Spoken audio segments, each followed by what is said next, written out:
Ένα αυτοκίνητο κινείται μέσα στην πόλη με το ανώτατο όρο ταχύτητας 14 μέτρα ανά σεκόν, 50 χιλιόμετρα ανά ώρα, τη στιγμή που χτυπά πάνω σε έναν τοίχο και ακινητοποιείται.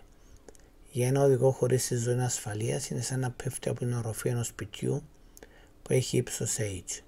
Να υπολογίσει το ύψος του σπιτιού. Το ύψος του σπιτιού στην Αγγλία κυμαίνεται από 8 μέτρα έως 10 μέτρα.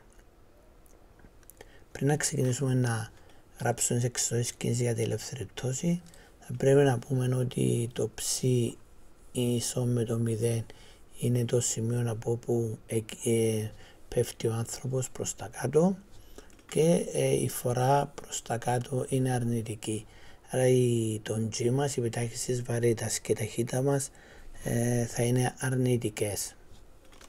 Και τώρα πάμε να γράψουμε τις εξισώσεις κίνησης για την ελεύθερη πτώση.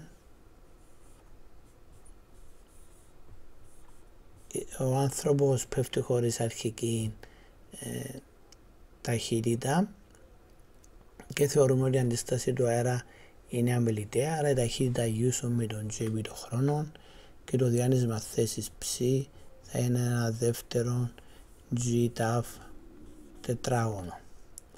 Τα δεδομένα του προβλήματος είναι ότι ξέρουμε την ταχύτητα να είναι πλην 14 μέτρα ανά σεκόν και το G να είναι πλην 9,8 μέτρα ανά σεκόν στο τετράγωνο και τα ζητούμενα είναι το ύψος του σπιτιού.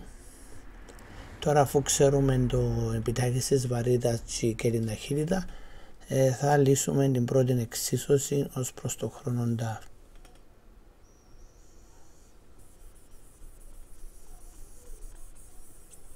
Άρα λύοντας ως προς το χρόνο ταφ,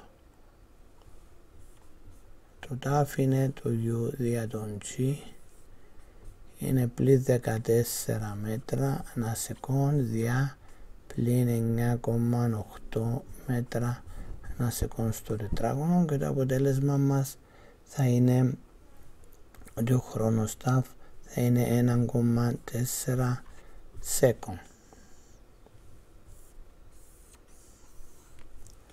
Τώρα θα αντικαταστήσουμε το χρόνο αυτό στη δεύτερη εξίσωση για να υπολογίσουμε το διάνυσμα θέσης και από το διάνυσμα θέσης θα υπολογίσουμε το ύψος H του σπιτιού.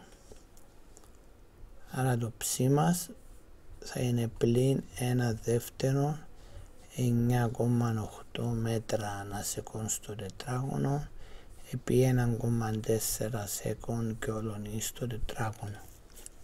Τα σεκόν στο τετράγωνο με το σεκόν στο τετράγωνο απολύφονται και έτσι το αποτέλεσμα θα είναι σε μέτρα. Και το αποτέλεσμα μας βγαίνει ότι το ψ μας θα είναι πλην 9,6 μέτρα. Τώρα το ύψος του σπιτιού H θα είναι η απόλυτη τιμή του ψ και θα είναι συν 9,6 μέτρα.